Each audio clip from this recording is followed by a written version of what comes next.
critical analysis is long note is there for 2-3 pages. It will work. No, this is not streaming, just recording. I will upload it later. Oh. So, it will upload. It will stay or it will fall down. Okay. Our Wi-Fi is not working here. Today is disturbing. So, and now, so dissolution of the mind, and it says, so when this type of practice is done, then it will happen that you will go back to your own self. That was the last verse we read. So we should not spend more time. Now we go to the verse number 13. 13 on page 171. The top. The means of for dissolution of the mind is stated. Means how to do that.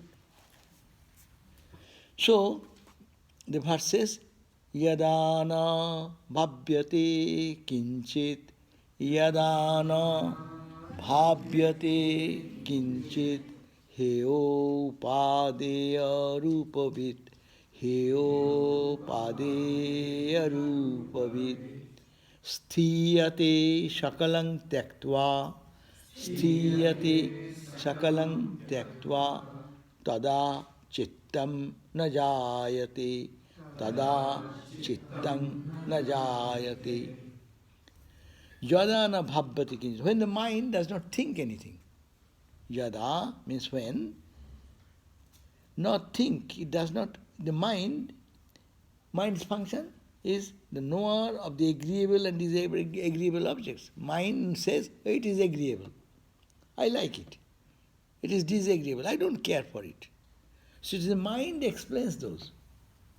So when the mind, who is the knower of the agreeable and disagreeable objects, if the mind says, I like it, I dislike it, always it is there. I prefer this over this. This is good, this is better. This is best in any area of our life. So when the mind, that mind, who is the knower, he knows what is agreeable to it or not agreeable, renounces everything. Mind gives us this habit of saying it is I like, dislike. This duality, when it can give up, then mind does not function the way mind should function. That's a spiritual practice being done. It brings this type of awareness that I have nothing to like, I have nothing to dislike. So that is a pure state of mind. So when it happens, realizing that they are unreal, whatever object mind brings, mind understands, oh, it is not permanent. It is only a temporary shape and form. It is name and form, nama rupa. And the mind remains calm. See, the mind remains in its calmness. You see the bold lines in your book, 13, towards the little down from the middle. When the mind is the knower of agreeable and the disagreeable objects, its normal habit is to say, I like it, I dislike it. But it renounces, gives up everything, that concept of likes and dislikes, etc. How he will give up? Realizing that they are unreal. Good is also not good, bad is also not bad. Today I think it is good, tomorrow I say it is bad. Our own mind misinterprets every day like that. We are deluded by our mind's dictate. We have become slaves of our mind. So he says, we need to understand whether it is good, it is mind's explanation, that's also meaningless, that goes away. That's also bad, that's also mind's explanation, that also goes away. So, understanding this, what mind will do? Mind say, I remain in my calmness. I need not have to be agitated. I like this, I don't like this. Means mind gets agitated to hold something, to reject something. This function continuously mind is doing. So he gives up that tendency. As a result, what happens? No longer remembers any worldly objects. World is world when? When this comparison is there. It is higher, it is lower. It is good, it is bad. But if this duality, concept of duality goes away from the mind, then what remains? It all Brahman remains. No? Therefore, at that very moment, the mind gets dissolved.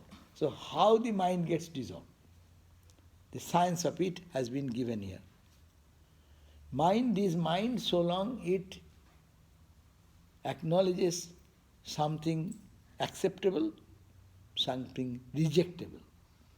I like this, I don't like this. That is the function. Whole day our mind is teaching us that and we are moving in that direction. But when mind understands that there is nothing desirable, nothing undesirable, these are all changes. It is a costly, valuable thing also passes, and worthless thing also goes away. Our good friends come in life, our bad friends also come in life. They come and go. And I am also coming and going. So what is permanent here? Mind recognizes that. And that is the pure state of mind. And when mind does that, then you are perfectly in calmness. World vanishes for you. World is world so long, it has its duality. This multiple concept of reality, and it is higher and lower, good and bad, happiness and misery, pleasure and pain. All are the dualities, in the play of duality. And mind creates that. Who makes you unhappy? Your mind makes you unhappy. Everything is going on nicely. Your mind suddenly pokes you and punches you in some direction and you go boom. Or you get highly excited. You get in a fighting mood. It's all the fun of this idiot mind. But we pamper our mind. My mind, I understand. Versus yours, no? But this is the thing. Mind actually is pampered in this way. We recognized wrongly that its likes and dislikes, its what is happiness, misery, felt. There is nothing as such. It's all joy, all bliss.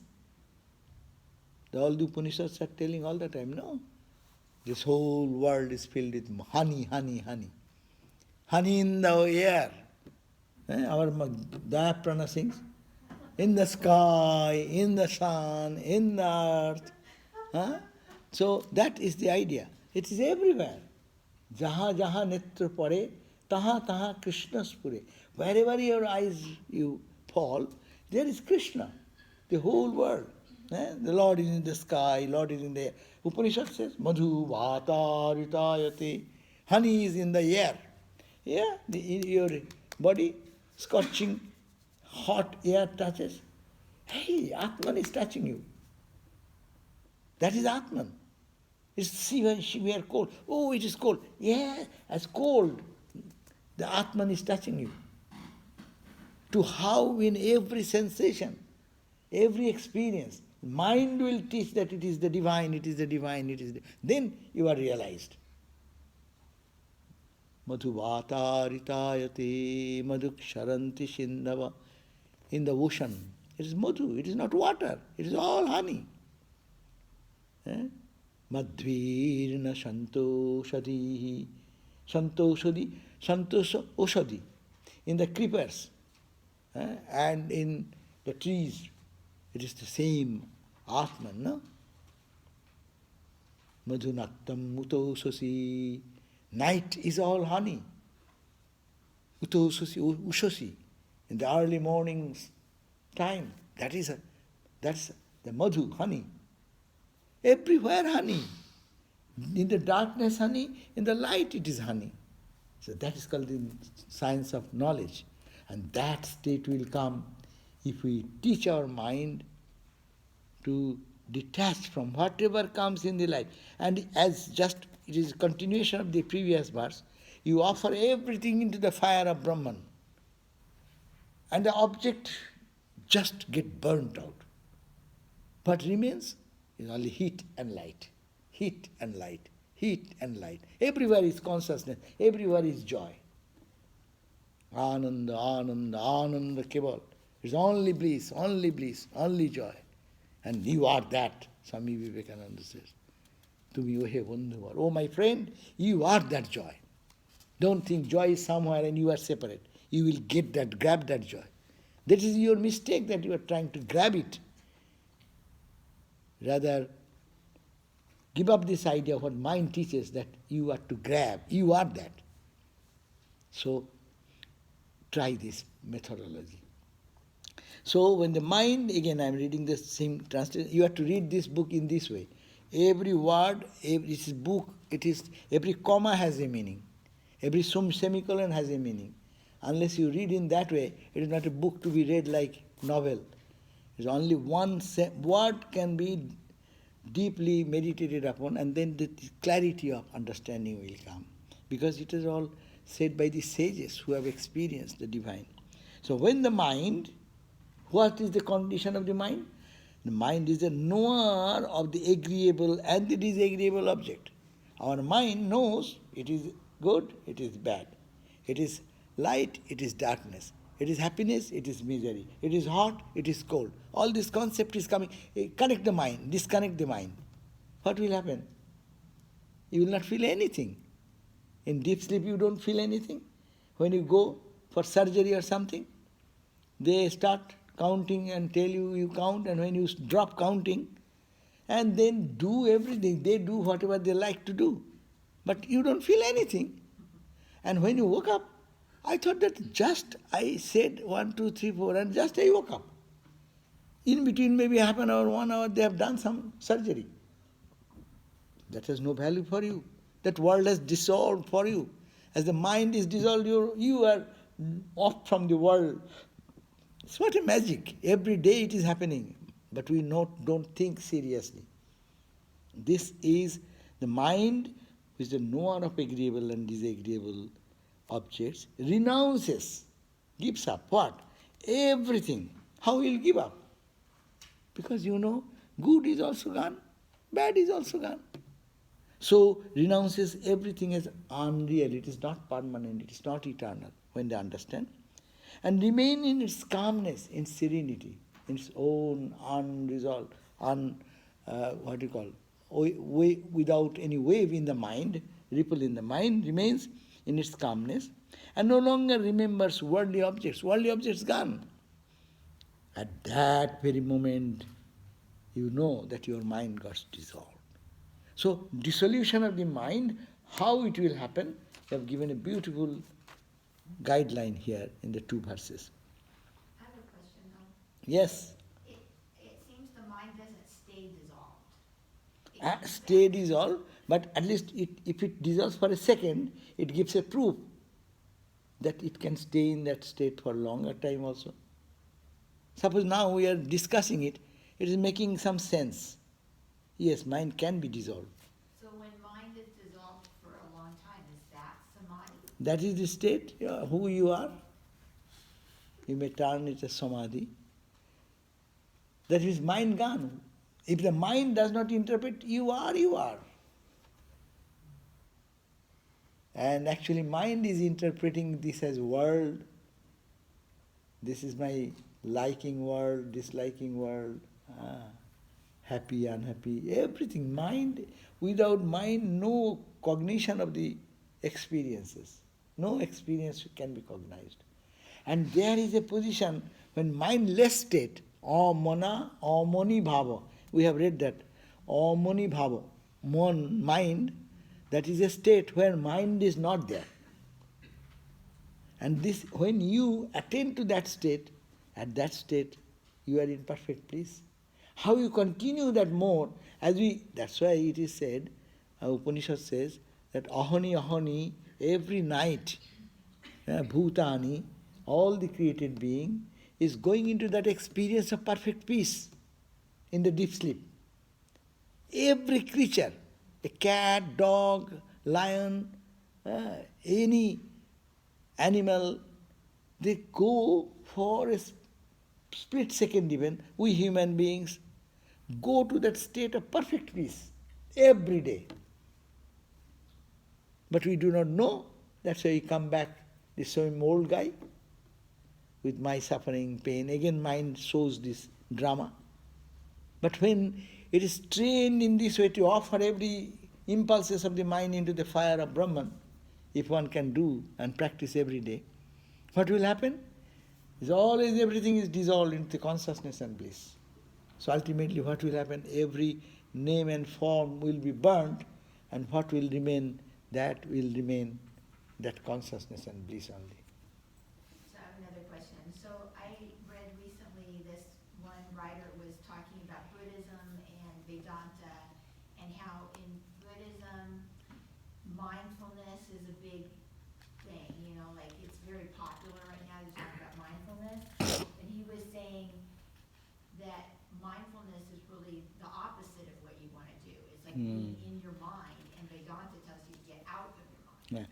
But I can reconcile both. First of all, I do not know how my mind functions. I do not know. And I think that's why everything is real, real, real. Because my mind is misinterpreting, I do not know that. You relied on your somebody, you pay. You have paid worker under you. You pay his salary and everything.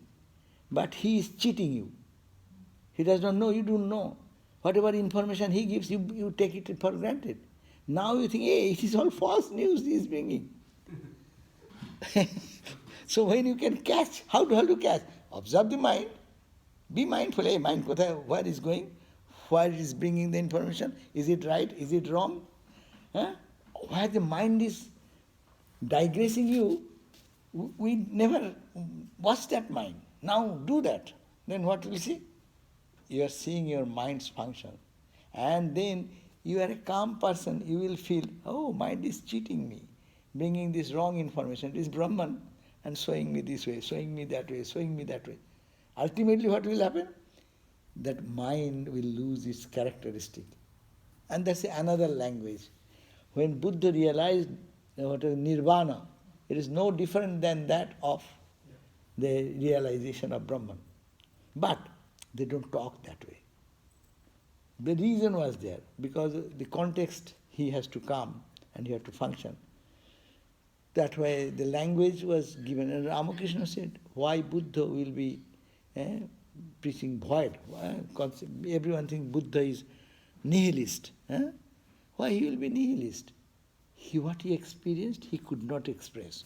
The same thing. Vedanta says it cannot be expressed in any language. So it is the same thing. So experience remains the same.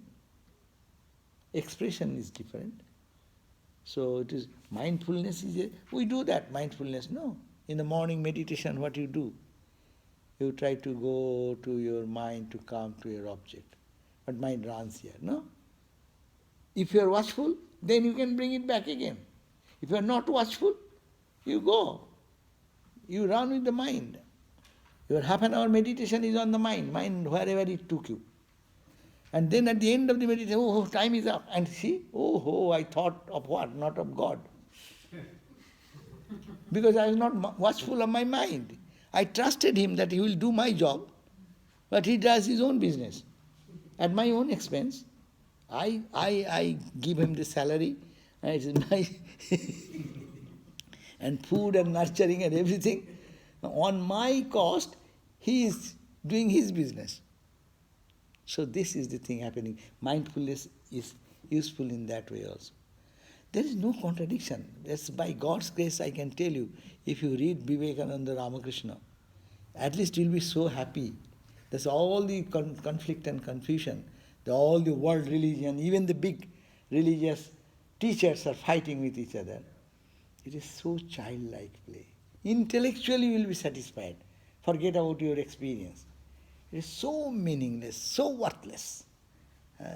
They are kids in the spiritual life who thinks that they are all different.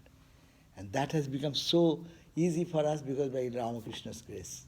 We are hearing from this idea from childhood. Always listening. You can come with any other thought, but whatever, I am not a good logician, but you may defeat me, but my mind still will say, no, that is wrong, this is right. So we should be channelizing our mind in the right direction.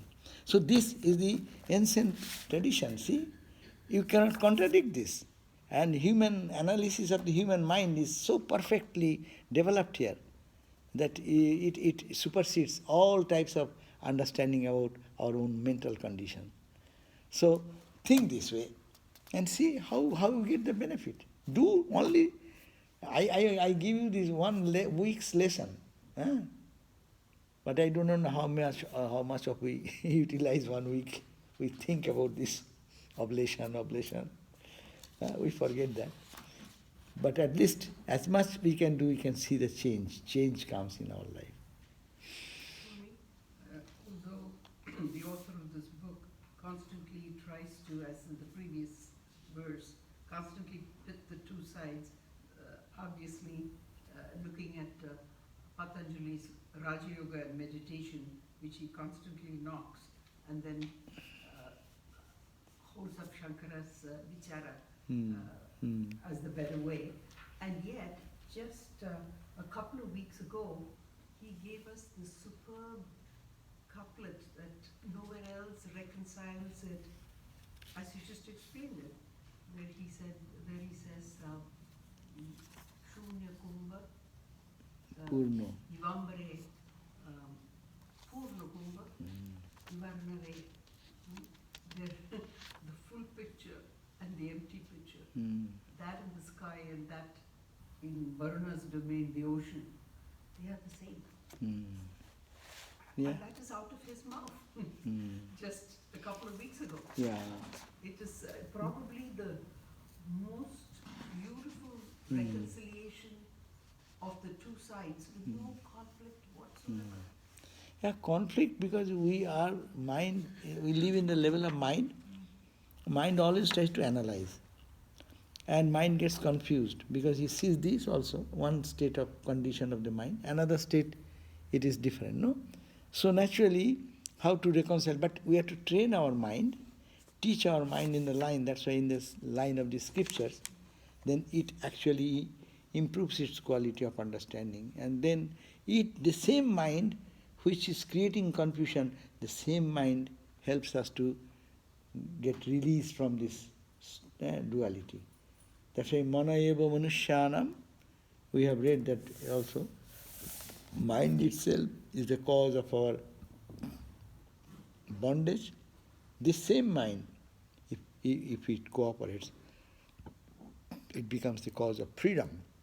This mind can free us, and then mind can bind us. It's, we live in the mental world. We are physical, though we say, but we as human beings, we live in our mental state. If something enters into my brain, right or wrong, then we act, behave like that. Whatever mind is touching me, I behave like that. So, how to transcend the mind, state of mind, that has been given. Now, the 14th verse, next verse. The chitta remains during the three states only.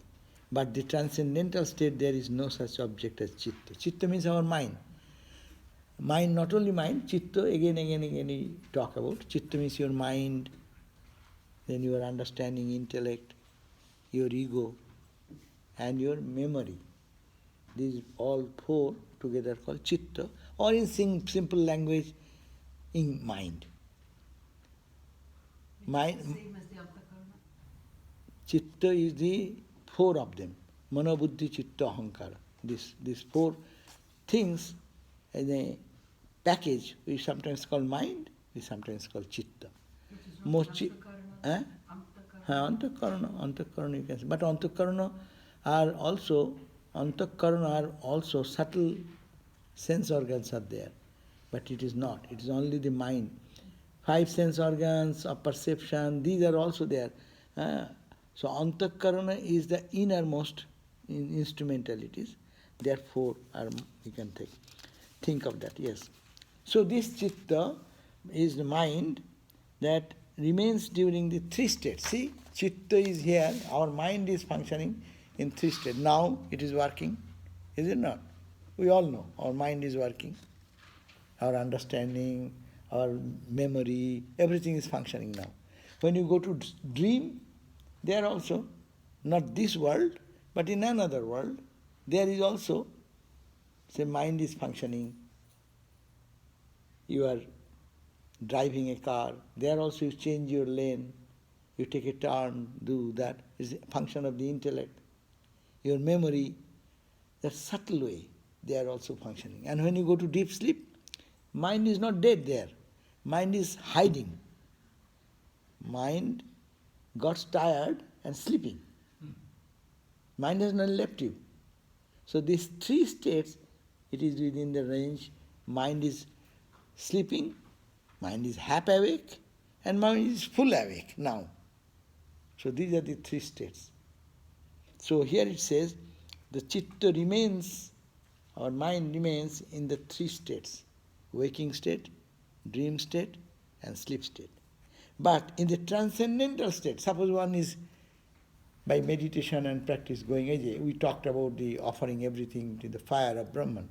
If you continuously think of that and you feel that it is only, and establish yourself in that infinite consciousness and bliss, ocean of bliss and consciousness, and forget everything, then your ego dies, your mind dies, no?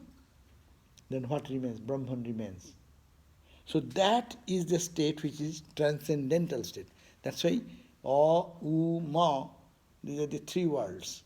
And then is a dot, bindu. No? Om, how you write? A, U, M, and a dot. That A is this state where we are now. U is the state of dream state. Ma is the state when mind is not dead, mind is there, but mind is not functioning, just resting. The man tired, the mind is tired now. So now, mind's domain is this three worlds: waking, dreaming, and sleep. But there is a state beyond the mind. The mind dies there. That's a transcendental state. And we are all searching for that transcendental state to remain. That's called samadhi state. That's the state of merging our ego into the absolute consciousness. That is the Satchidananda state. That's the Brahman state. We use many languages. Paramatma state. So there, so how is that? Now it's explained. Ghoram jagran mayam chittam. Ghoram jagrat mayam chittam. Mudham swapne vyavasthitam. Mudham swapne vyavasthitam. Shantam susupti bhavastham. Shantam susupti bhavastham. Trivir hinam mritang bhavet. Trivir hinam mritang bhavet. So what is that? Jagrat mayam chittam ghoram. This chitta is dreadful or ghora in the waking state. That means everything is so tangible, so real. It is hard rock. Yes. And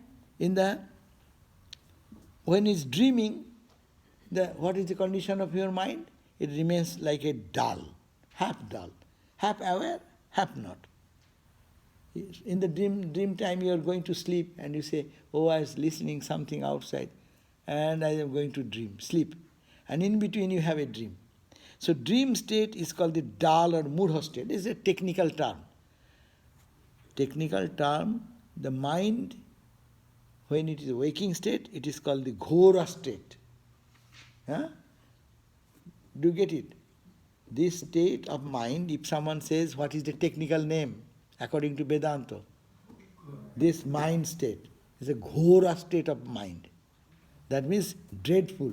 Dreadful means so strong, sometimes it is frightening, no? So they have used the word dread, ghora. And suppose you are sleeping in the dream state, there is also your mind. So what shall you call that mind? It's called a mudha. Mudha means it's already dull, almost becoming dull. And the third, the time of deep sleep, the chitta is calm, because there is no ripple, in the mind, in the deep sleep, almost it sits there. Not like meditation. Meditation also, when perfect meditation, your mind will sit like that. That's why if you can go to that state, then you are a samadhi person. There is no difference between samadhi and deep sleep. Understand? Every day we go to samadhi, but we do not know that samadhi. That's why we remain the same old guy. After that, when we come back, after deep sleep, we feel good, but come back, we are the same old guy. Yesterday, where he ended, I start the next day, there itself. But if you, by this process of introspection and meditation and offering, you raise your consciousness into that state when mind does not make any ripple. In the deep sleep, mind has no ripple. Mind is sleeping. In the meditation time, when you can create that mood, when mind has no ripple, no? Raja Yoga says, then tada drashtu swarupa avasthana. You reside in your own swarupa, your divine glory. So that state, when a true meditation comes, that is called the samadhi state. So if we fall asleep in class, we can say, Swami, I wasn't asleep, I was in samadhi. Samadhi, that's why. But you don't know it is samadhi. But samadhi, Wake up. yeah, and the samadhi should transform us. But the sleep does not transform us. If we go to sleep, it feels good. But it does not transform me. I remain the same person. But once you get to samadhi, then you are totally transformed. You become a yogi, you become a rishi, you become a saint. The same person. So that's why we emphasize so much for meditation, or in Vedantic way of analysis. No? So 3 states. So chitta is called dreadful or ghora when we are in the waking state. Now, what will be my name, my mind's name? In the dream state, it is called the mudha, or it is dull. Meaning half conscious, half unconscious. No? And the third, the deep state, chitta, is called the calm, shanta, shanta, shanta. As soon as the chitta becomes free from all these 3 states, suppose mind is not shanta with a ignorance. Every day dreamless sleep means what? There is a veil of ignorance and I am here, very close to the Atman. Atman is this side and there is a veil. Suppose I am standing here and you are standing just beyond the, what you call that door. I don't see you. But I can feel, suppose there is a fire on the other side and you go very close to the separating wall. The wall, you feel the heat, is it not? But you are separate still and the heat is on the other side. So that happens every day. We go from this world to the subtle world to the causal world and touch that heat. But it does not allow me to penetrate that wall because there is a wall of ignorance. We call, I slept, I was happy, but I do not know. You use the terminology. You do not know means a veil of not knowing was separating me from my real self. But in meditation, what happens? You penetrate that wall. Wall breaks. And when wall breaks, you become one with that your own self. Because mind is no more functioning. And mind is not dead also. It is not mudha. It is not sleeping. As the last state, it called, what is called? Shanta. So, 3 states of mind. Mind is, this is called the ghora, dream is called the mudha, and sleep is called the shanta. But these 3 states, we are coming round and round. But when one can, as soon as the chitta becomes free from all these 3 states, neither here, neither in the dream, neither in the sleep, it remains in its own self, then alone does it get dissolved. Our Samadhi of the jnani and samadhi of the dhyani are different, but the state of mind. state is same. When the mind goes away, state is same. Because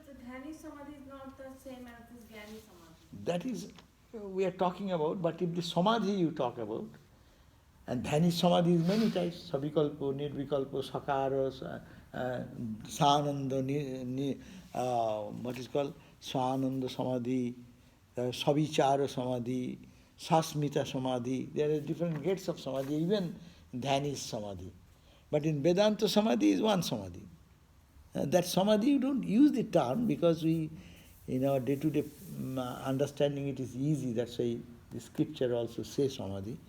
But meaning, you understand this, mind does not function there. Mind is dead.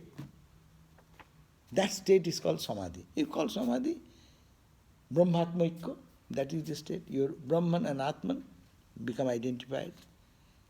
No separation, no duality. So therefore, what is to be done?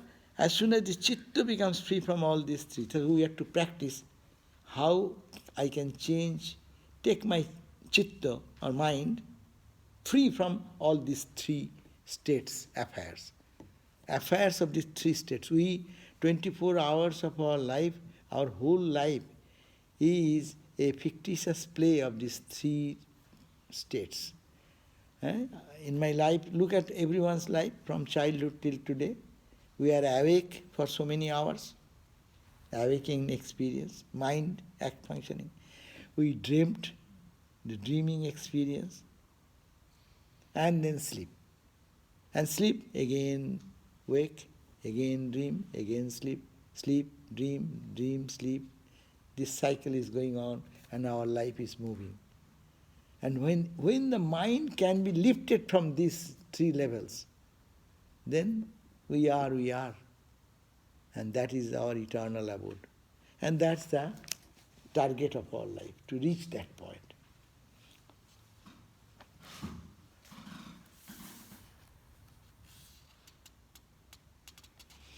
Only to understand in gross state there is, in dream state, 13, note 13 says, in the dream state, the mind has no independence. Why? You do not know what you are going to dream today. That's not under your control. But you dream.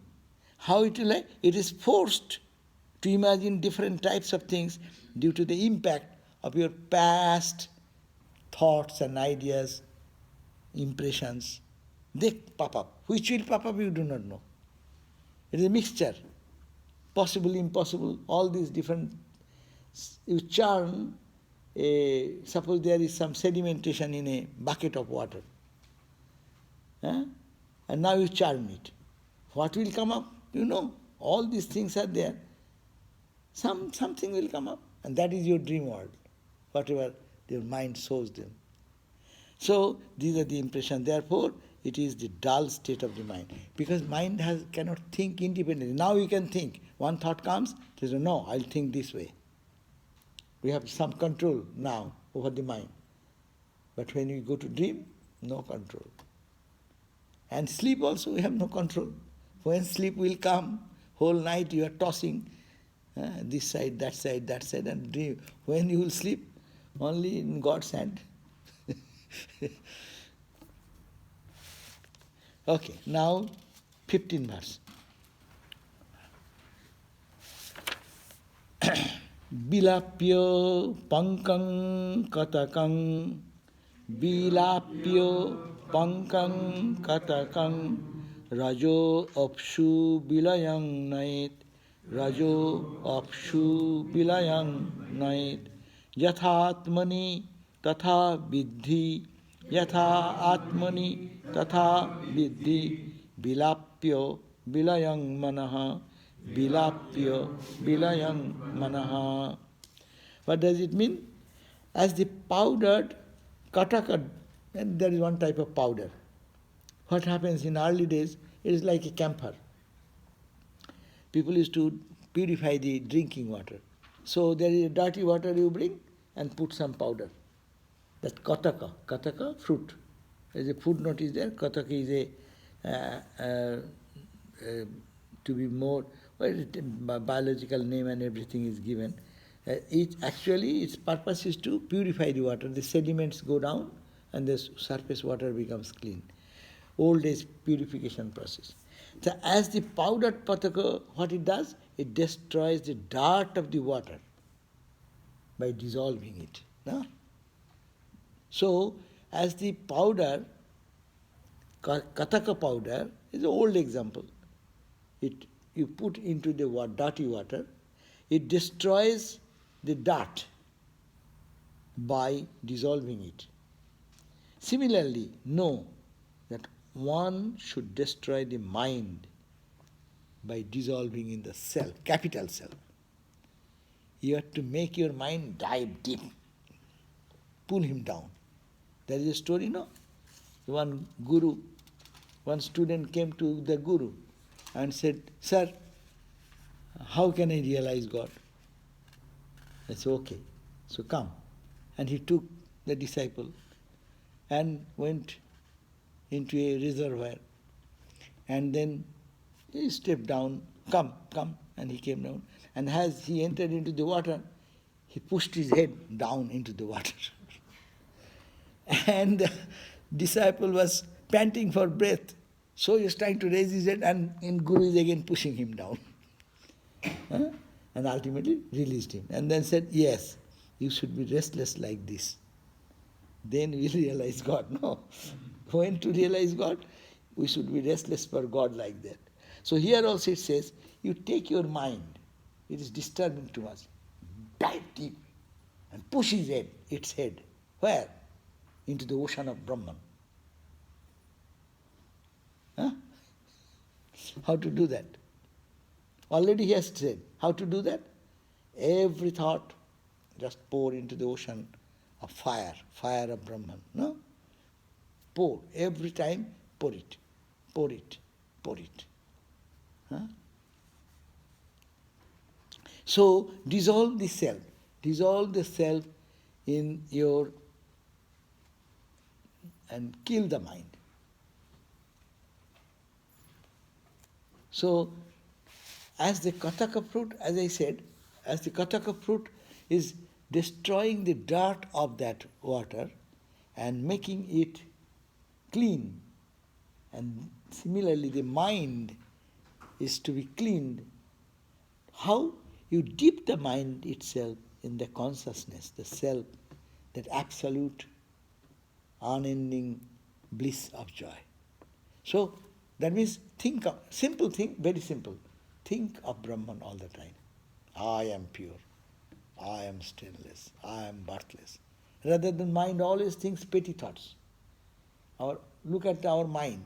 Every moment mind is thinking of the pettiest of the thing. Teach the mind to think Bhuma. The Upanishad says, Bhuma tu eva vijigyasasya. You want to question? Question about the Bhuma, the infinite, the endless, beginningless. Nalpi sukhamasti. You think of the petty things, very limited thing.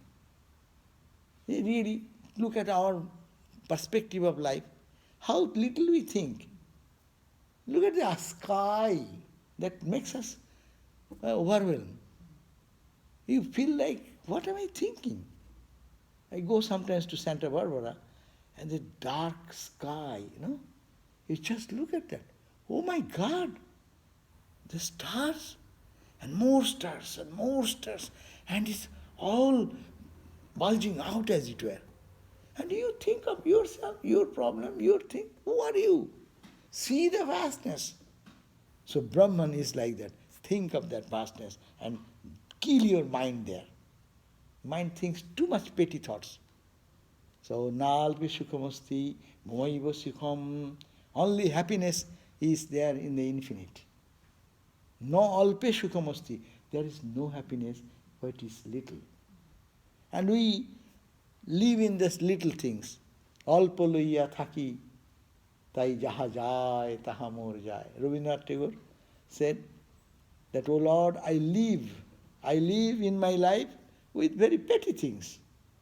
Petty, petty, petty. Therefore, anything goes, it goes. That's why we cry, we weep.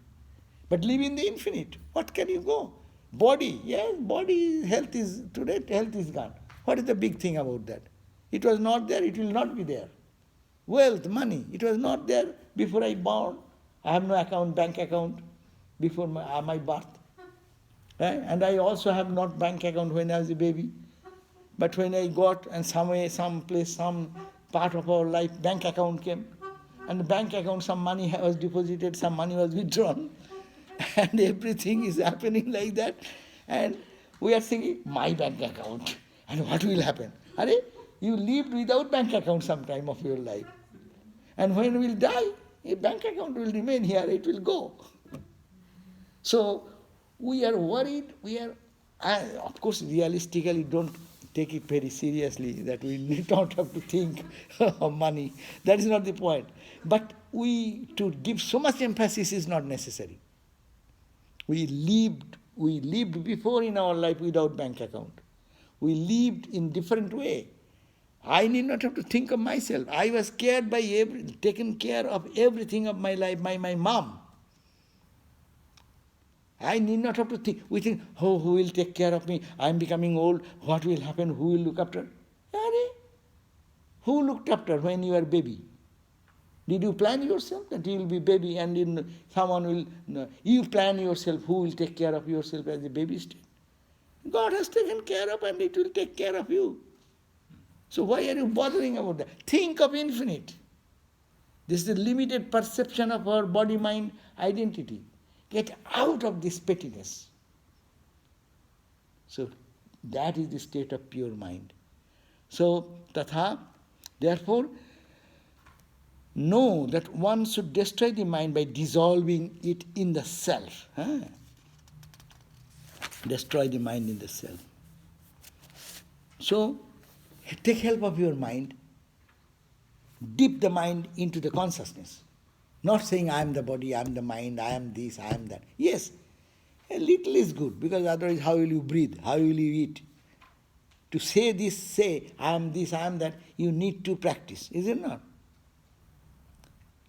But actually these are passing phases. This comes and goes. How many times it happened in my life?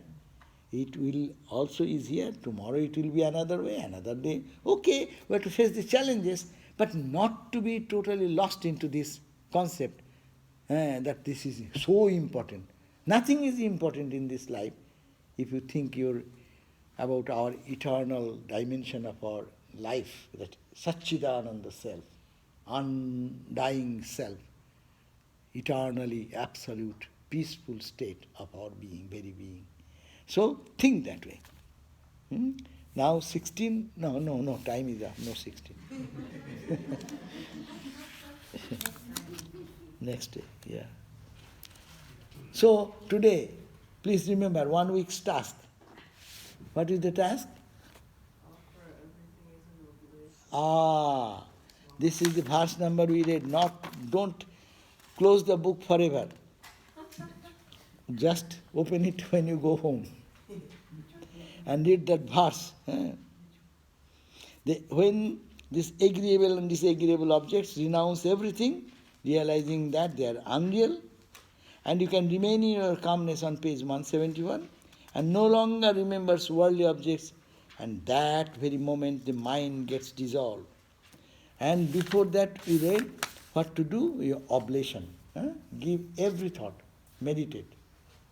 It will not contradict your spiritual practice. Whatever gurus have given, it is not contrary, it is substantiating it. You think that you are not limited. You think that infinite ocean of consciousness. And let mind bring any thought. Okay, Om, Shwaha. Dissolve it and feel that the thought is getting the touch of the light and consciousness, and it is becoming that. And then again think any thought. Again the mind has gone to New York. Think of your friend. Om, Shwaha. Dissolve it. Any thought coming, do it for 5-10 minutes.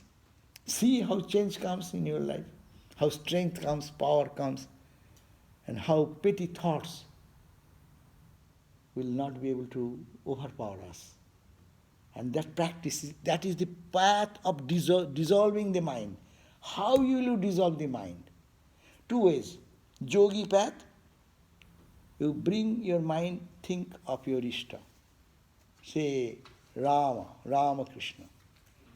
Think of Ramakrishna. Chitta is getting the coloring of Ramakrishna. Okay?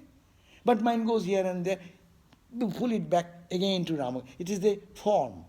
Ramakrishna in the form. But Ramakrishna is not in the form. Nirguna gunamay. He is beyond all gunas. Again, he is adored to the language of the gunas. Sattva, Rajas and Tamas and all these qualities. He is the beginningless, endless reality, Brahman. At the same time, Niranjana Nararupadhara. You are free from all blemishes. An absolute Satchidananda. Again, Nirguna Gunamay. Nararupa. Again, you have taken the human form. It is not too contradictory. In the human form, dissolves into the infinite. Out of infinite consciousness, again, the divine form of Rama, Krishna, Christ, Buddhas come.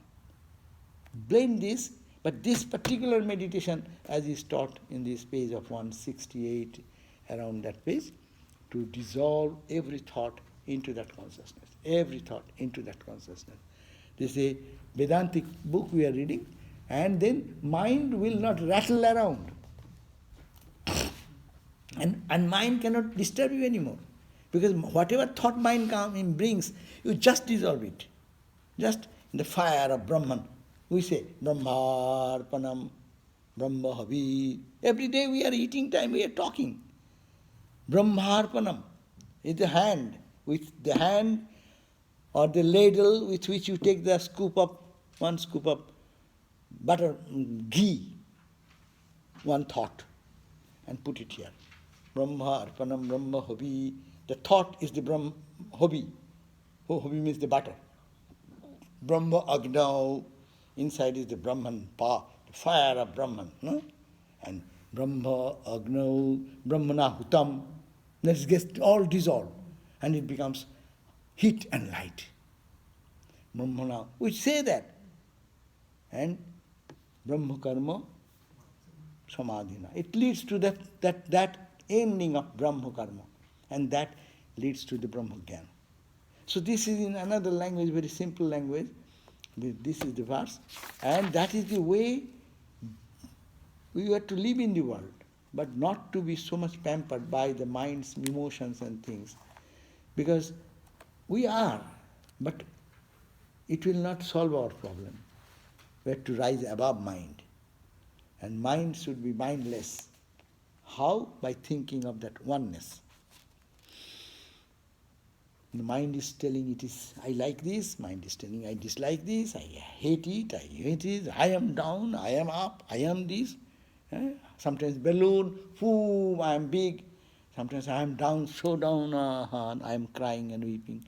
There is no hope for me. Are your hope for your mind. Your mind is the culprit. Catch it. Tell that nonsense. Hey, stop thinking this way. Fight and hammer your mind. Mind can awaken us, mind can drown us. Mind can create all confusion in us. So mind. Om Shanti Shanti Shanti Harihi Om Tat Sat Shri Ram Krishna Arpanam Astu. So tomorrow there will be gospel class, and next, as I said, next Tuesday, I'll see if there is anyone can give the class.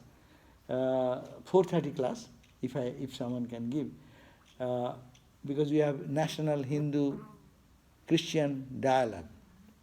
Last year it happened here, so now this time it will happen in another place, Cerritos. So some Christian leaders will come, all different Christian denominations, and from Hindu communities there will be different groups of different Hare Krishna may be there, Brahma Kumaris may be there, like that. So there will be some dialogue and things, so it will go 2 days. So, or Mahajagananda, Sattvamananda, we will all be engrossed there. So 4:30 class will be little doubt, but if it is cancelled, you will know. And if it happens, then we'll try to make it. Or you can manage also. You come and you can read also. I think Diaprana said she is available to do it if you would like her to. Oh, Diaprana is ready to do? Oh, what's? If you would like her to. But 7:30 class, I will be here. Yes. Okay? Thank you.